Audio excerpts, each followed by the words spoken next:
everybody. Welcome to another episode of Organizing Adventures with Jen.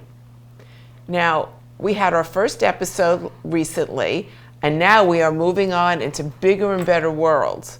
Bigger and better worlds being we're moving, where Jen is going to teach us how to move and how to do it in the best, efficient, safe way possible. Because Jen, from Organizing Adventures with Jen, is a National Association of Professional Organizers professional organizer. That's a mouthful, but it works. And you can find her at organizingadventureswithjen.com. If you want her advice on a more personal level, she is happy to work with anybody who reaches out to her. So we're going to start thinking about moving, and this was right at the top of my mind because I am in the process of moving from a home of 37 years to a condo and changing a little bit of the lifestyle, a little bit of the room flow, and just a little bit of everything. Some people call it downsizing. I call it change, just change. And so one of the things I would think about is, Jen, where do you start when you're getting organized to move? Okay, so first, you kind of have to figure out what rooms you have in both locations. If you're going somewhere, going from 3 bedrooms to 2 bedrooms, you need to know you have that one less space. If you're moving up, you have a little bit more wiggle room with space.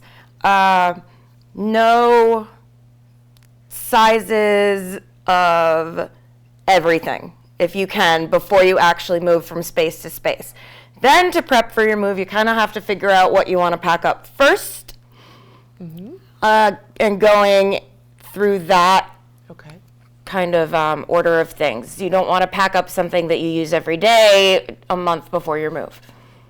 Oh, very true, very true. Okay, I got it. I know that they always talk about pack your kitchen first, but if I pack my kitchen a month ahead of time, I got no kitchen left. You can pack part of your kitchen, just not the whole thing. Got it. So how would you create then a moving checklist? So what I like to do, I usually use the list or reminders app in my phone. It's great. You make all different lists. I have For New House as something that I created so that Why don't you just hold that up for our... Well, this is for when you get to the new house, because everyone, we probably don't want to have to pack new napkins or pack something like that. Even if you have leftovers from where you're moving, you're still going to need more than you already have. So those are things you want to make sure you have backups of immediately. Okay. If you move to a place with more bathrooms than you had before, or more spaces where hand towels would be involved, that's why I threw hand towels on there. Oh. Because all of a sudden, if you're going from 1 bathroom to 3, you're going to need hand towels. Okay. Because you can't really use one for all 3. So that's sort of the preliminary checklist. This is the basics to make sure you actually have when you get there. Okay. This is the one that I have for that. For actually packing, I pack based on room and item, but mostly room. Okay. How far in advance should you begin the moving process? In the case of packing, technically you can start packing as soon as you would like. If you have things that you don't need to keep out, decorations and stuff like that that you want to pack, you can start packing as far in advance as you'd like. That would just mean that the item is in a box as opposed to on display for a while. Or if you only have a short period of time to move, you're going to want to kind of plan everything out. I'm going to pack this day, this day, if that's the short period of time to have to move from one place to another. Just to make sure that you have everything together. So really you can start as soon as you want if it's stuff you don't use that often, or if you have to squeeze it in, make sure you have a plan of sections, like Not even necessarily whole rooms, because that can get super overwhelming. Be like, today I'm doing my closet, ready, go. Okay, that makes sense. That makes sense. And I know, by the way, some of our wonderful viewers have sent in questions, so I'm trying to address all of these.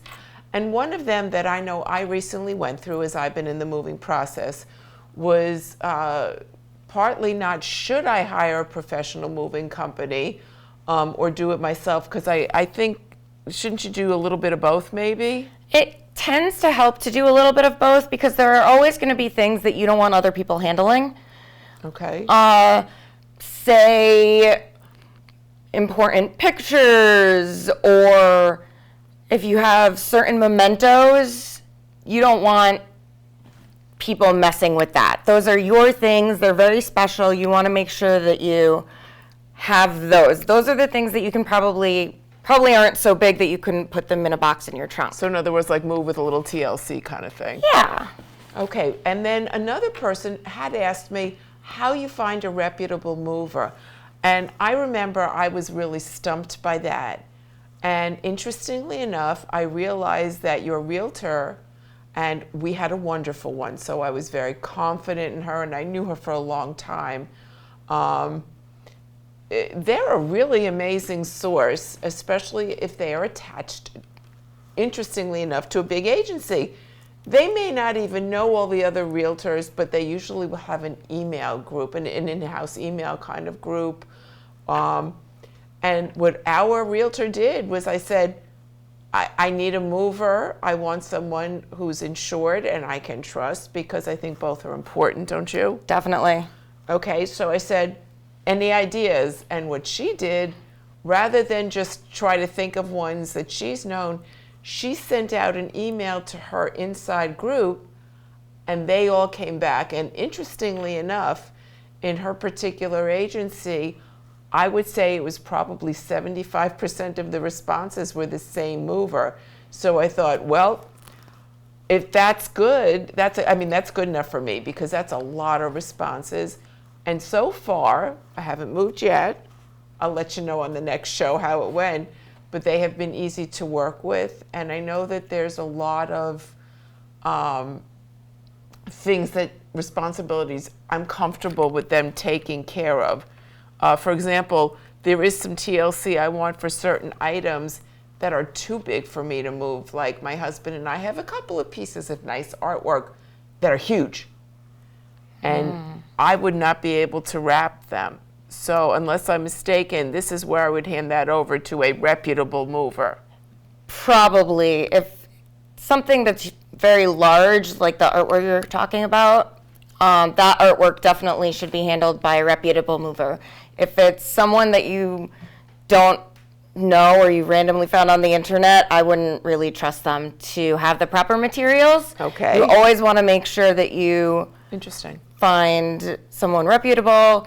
Asking a realtor, if you don't go through a realtor for when you're moving, find someone you know. Anyone you know, start asking around. They will know other people.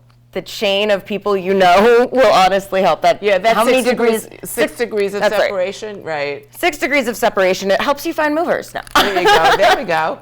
Now, one of the other things I'd like to go back to a little bit is in the moving process. You talked about the TLC. Yes. Okay, so I'm going to start asking us some things about how to wrap certain things that really do need TLC.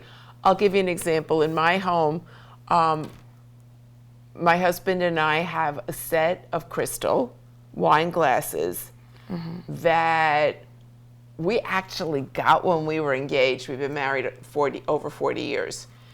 And we still have almost every single glass. You did well. Which is a miracle, I believe. But we really want to make sure we pack it correctly. And I see we have some sample wine glasses here. Could you show me the way you would pack something like this, which is a really funky kind of shape in my mind? Yeah, so it's not as simple as just, I use a lot of paper towels when I move. It's not just you want to wrap it. That's not going to work for something this shape. What you want to do, because it's so fragile on top and it's on a stem is I usually put a paper towel in first, so that gives inside a little buffer. You wrap the base and the stem with another piece, and then that's interesting. You wrap around the glass. And this way, the whole thing has a cushion, and then you can put it in your box. This one's obviously too tall for this box, but any boxes that you find, be it big or small, you can line the bottom with paper towels if it's something you're super concerned about, or you can leave it as is. I'm going to keep using this box because it's a little shorter than that one, so it'll be easier to look at. To see. But this would be for me packing on my own if I want to bring my wine glasses from point A to point B. Exactly. So yeah, show us another one, please. You put a piece in the middle. Mm-hmm. You wrap a piece around the bottom and the stem.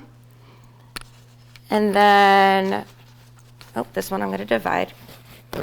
I use those half paper towel things. And then you wrap around there. So now when you place them next to each other, they're not going to clink. You don't want to hear a clinking sound. If you hear a clinking sound, you did not buffer anything. You don't necessarily need the bubbles. You just need a buffer. And we all know that the bubbles, while may be great, but they're a little pricier. Bubbles are expensive. The bubble wrap is really pricey. Buying any sort of packing materials can be really pricey. As you can see, my pet basically provided me with most of my boxes. My coffee provided me with a lot of mine. I understand that concept. Yes. Anything that you order, if you know you're moving, start saving boxes. Don't save ones that are massive, because if you fill a massive box, you then have to remember that you have to lift that massive box. So if this is a self-moving part of your trip. Yes.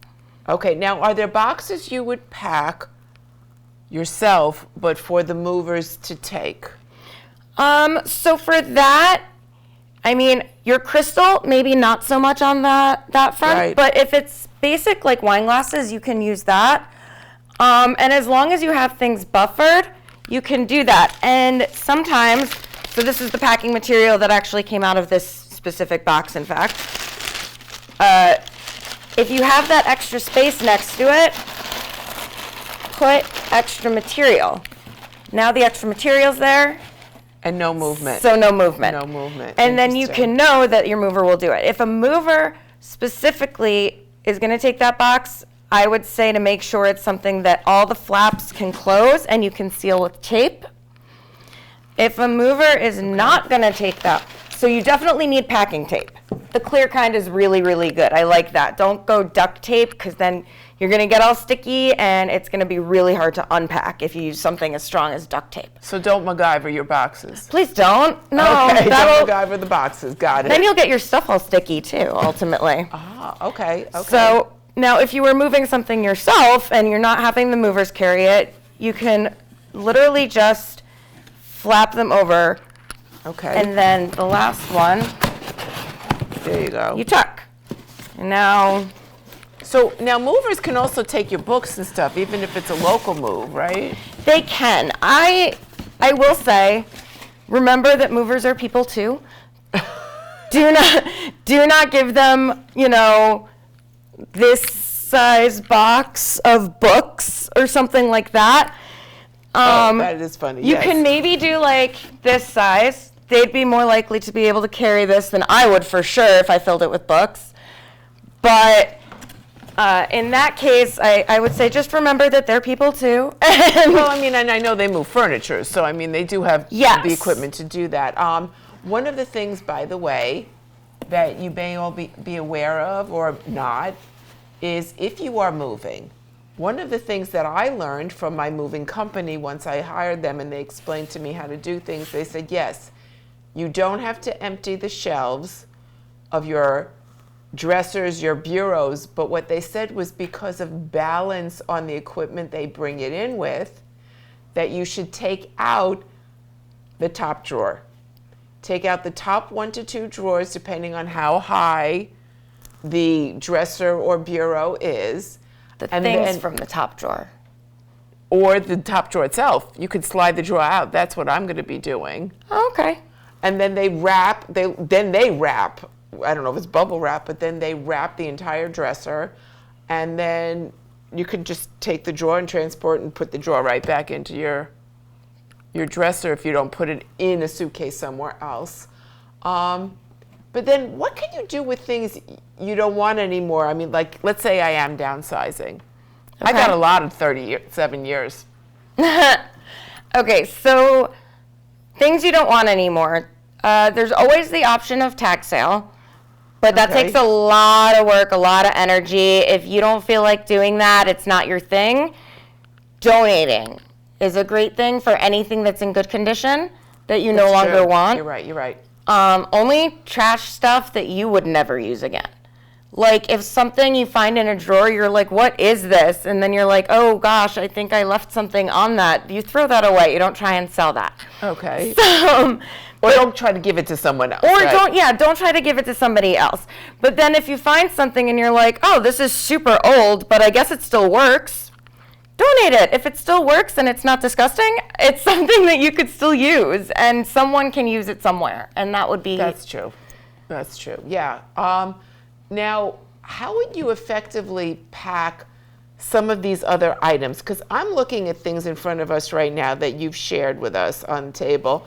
And I'm starting with, you gave us some framed items. Yes. I'm looking at it thinking of all the pictures in my home, because certainly the artwork, I'm going to have the movers do the wrapping because they are insured and know how to do it. But I have smaller photos hanging on the wall that we got framed from this event, from that event. Yes. What do I do? Okay, so let's pretend this is lined like the box that I showed you over here. Because as I said, this box is a little bit shorter, so it's probably a little bit easier to see into. I would start by lining the box. Then with frames, you never want to stack them. You don't want to do this. That's how you scratch them. Okay. Because there's the hanging things on the back, and all of that will scratch them. The hardware, So it's front to front. Oh, okay. And back to back. Oh, okay. And I actually learned that from framers. Oh, very nice. Nice to know some framers. Yes. Front to front and back to back. And again, because I like doing that whole buffer thing, I would throw however much space of a piece of paper, a paper towel, anything to fill that space so that you still have a bit of a buffer. And no clicking. No clicking. I like that. Yeah, right now we're clicking because there's nothing in between. No, but front to front and back to back. And that way you don't have scratching and you will keep your picture frames and technically what's in them as well safe. You know, I like that too, because if you think about what we just saw, you could line up, 10 or 12 items in this box. Oh yeah.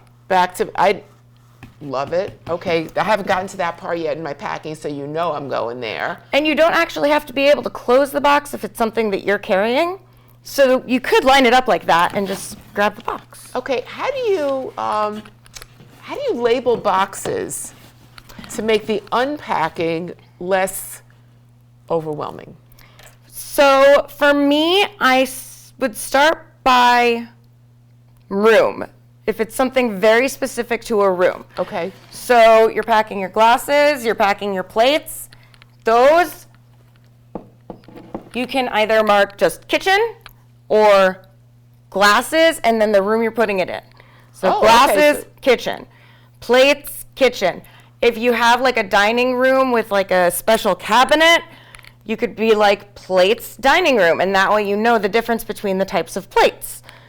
Oh, I see. Okay, and how can you also ensure that your pets have a good move? Pets are always really difficult. My first thought, depending upon the type of pet, would be to ask the vet. They know your pet second best to you. Oh, okay. They also know the animal type. So for someone who has like a rabbit or a guinea pig, that's going to be a little bit more traumatizing for that animal because their surroundings really stay the same a lot. And so something new, really going to freak them out. Oh, okay. In the case of an animal that's kind of more free roaming, cat, dog, there are a few ways to do that. Okay.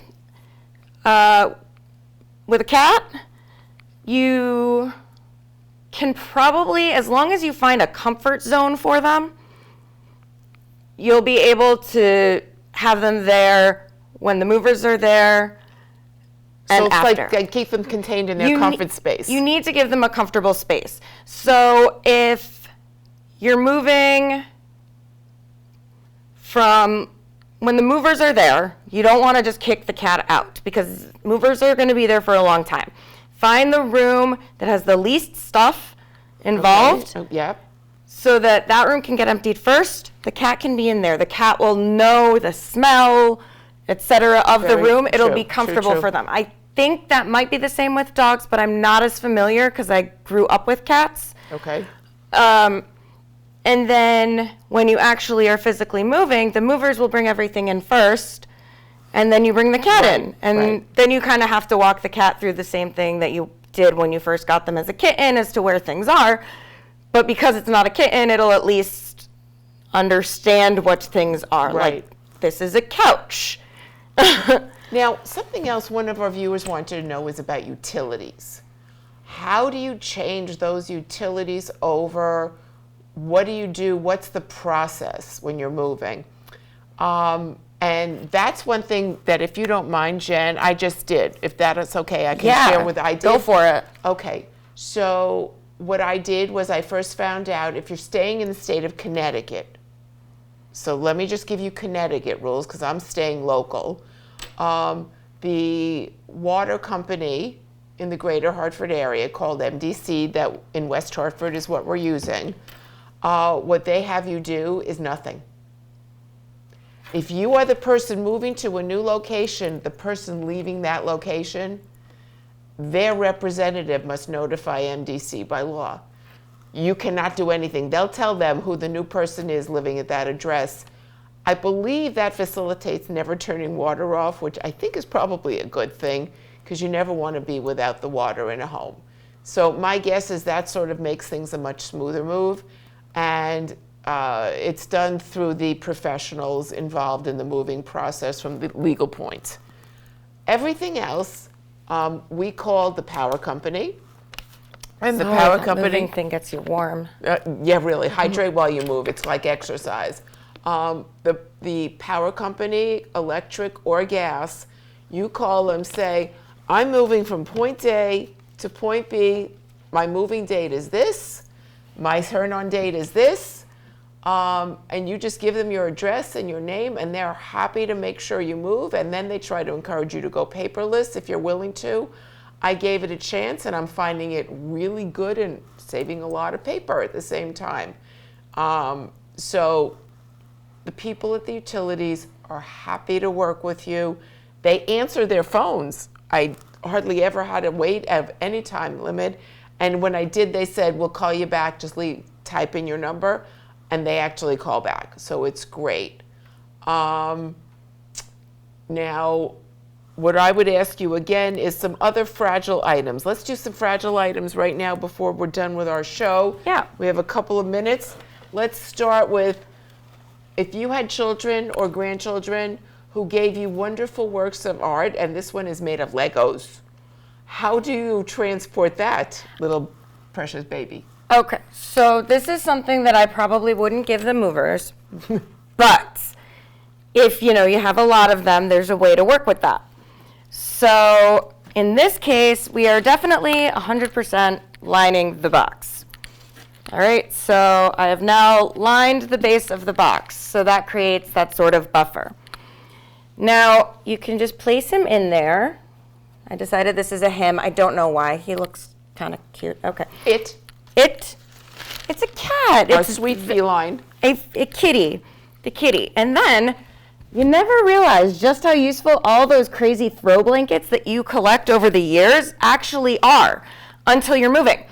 So what you can do, and you can do more than one of these, you kind of wrap them, and then you just have you're to cuddling your kitty. yes, and then That is so sweet. and then you just have to remember how many you put in there because you can wrap them together. So if I had another kitty, I would wrap the kitty in And there. if you made a doggy or you made a boat or whatever, Exactly, and you just them. keep wrapping it. And so now you have the buffer at the bottom of the box, which is always good. You don't want things rubbing. And now you have a bunch of things, per se, packed in here. I'm going to do, this is So never a good you idea. can lay this out on a bed. Oh, yeah. And start there so that the rolling process, of course, we don't have that kind of space Yeah. here. Okay, and then But plates. hang on. Shake, shake, shake, shake, shake, shake, shake. Okay, he moved. He shook. He's alive. Oh, look at that. Hello, kitty. And not plugging it, but just saying, hello, kitty. And now plates. Okay, plates are pretty simple as well. Again, with the buffer, I always like buffers. In this case, I'll use The wall. I'll put something around the wall. This, as I said, came in one of my previous pet deliveries. Can you pass me that other plate? I sure will. Thank you. It's a bit of a far reach. That's quite a nice plate, too. Yeah, it's pretty hefty, that one. Okay. So, okay, you don't want to just stack it. Again, that jingle sound you don't want to hear. You never want to hear jingles. So let me hold the plate. Yes, please hold the plate.